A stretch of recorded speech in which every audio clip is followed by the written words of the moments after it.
আমি তো তোমার কোনো ক্ষতি করিনি, কেন মারলে আমাকে?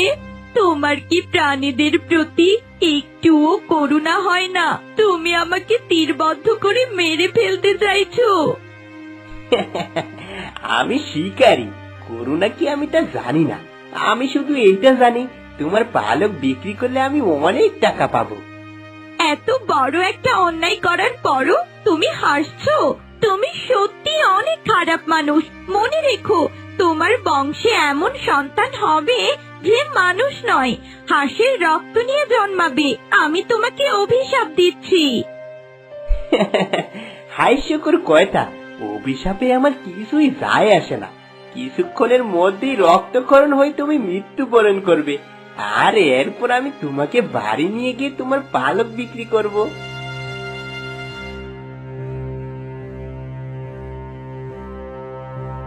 না না, এই হাঁসের অভিশাপে আমি সত্যি ভয় পাচ্ছি।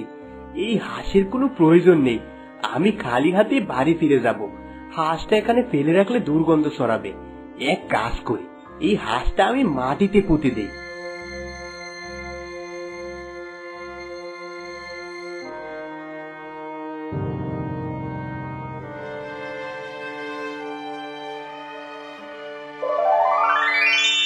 এ কি, হাঁসটা মাটিতে পুঁতার সাথে সাথে একটা গোলাপ গাছ হয়ে গেছে। না না, এখানে থাকা আমার জন্য নিরাপদ হবে না। আমি বরং বাড়ি ফিরে যাই।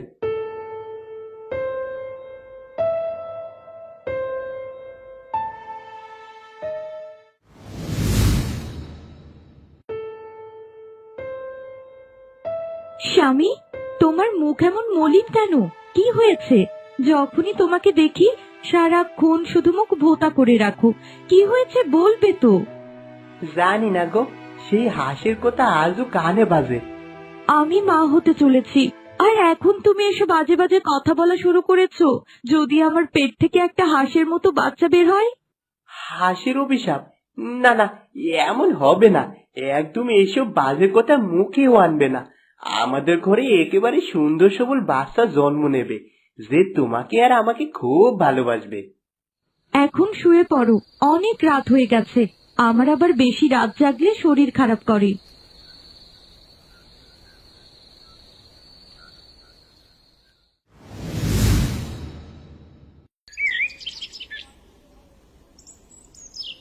ছি ছি, মানুষ না হয়ে হাঁসের বাচ্চা জন্ম দিলি, এমন লজ্জা আমি কোনো দিন পাইনি।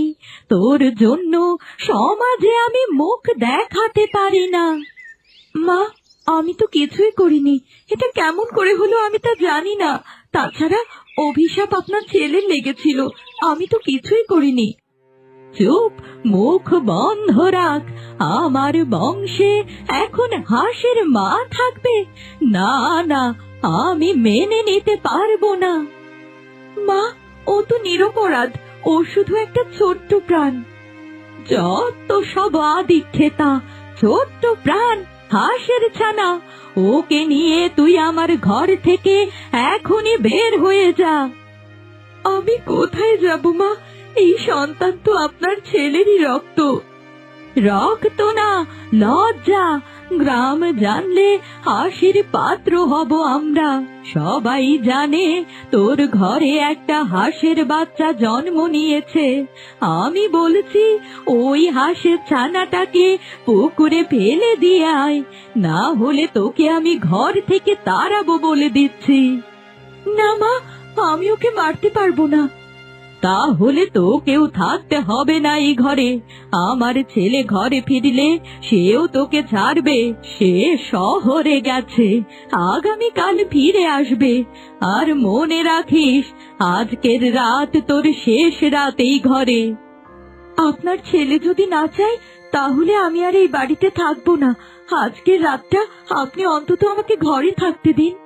ঠিক আছে, তবে মনে রাখিস, আজকের এই রাত এই বাড়িতে কিন্তু তোর জীবনের শেষ রাত।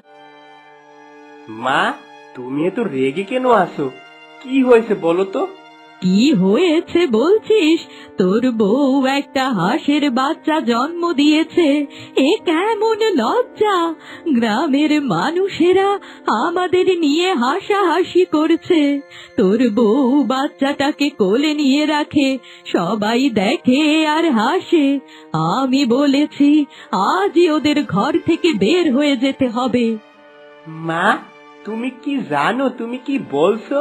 মালতী আমার স্ত্রী, ওই ছোট্ট প্রাণ আমার সন্তান। মানুষ হাসলে হাসুক, আমি ওদের ঘর ছাড়া করব না।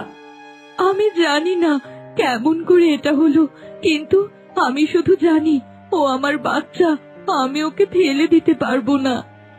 তুই এখন বউয়ের কথা শুনছিস? আমি তোর মা, আমি বলছি এ ঘরে ওই বাচ্চা থাকবে না। মা, আমি জানি তুমি রাগ করেছো, কিন্তু একটু ভাবো, ও তো আমাদের ঘরেরই সন্তান। হয়তো এটা কোনো অভিশাপ, হয়তো কোনো আশীর্বাদও হতে পারে। আমি ভয় পাই, গ্রামবাসী হাসে, অপমান করে, আমি সহ্য করতে পারি না। মা, লোকে হাসলে হাসুক, কিন্তু আমি আমার পরিবারকে রক্ষা করব। আর যদি আমি ওদের ফেলে দেই, তাহলে আমি কেমন মানুষ হলাম বলো তো? আমি এর আগে অন্ধ হয়ে গিয়েছিলাম রাহুল, কিন্তু তুই যা বলছিস তাতে সত্যি আছে। এ আমাদের মেয়ে, আমাদের ভালোবাসার চিহ্ন। একদিন এই বাচ্চাই প্রমাণ করবে মনুষ্যত্ব জন্মে না, গড়ে ওঠে মমতায়।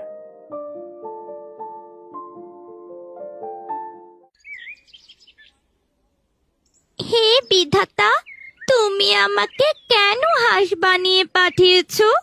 ছোট্ট ছোট্ট বাচ্চারা কত সুন্দর করে খেলাধুলা করছে, আর আমি সারা দিন একা একাই বসে থাকি।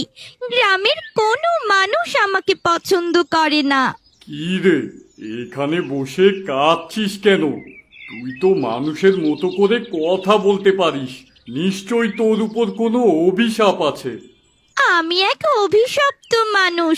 অভিশাপের কারণেই আমি হাঁস হয়ে জন্ম নিয়েছি। আমার বাবা মা আমাকে খুব ভালোবাসে, কিন্তু গ্রামের মানুষেরা আমাকে একদম সহ্য করতে পারে না। তুই মানুষের ভালোবাসা পেতে চাস? এ তো খুব ভালো কথা। ঠিক আছে, আমি তোকে একটা জাদু শক্তি দেব।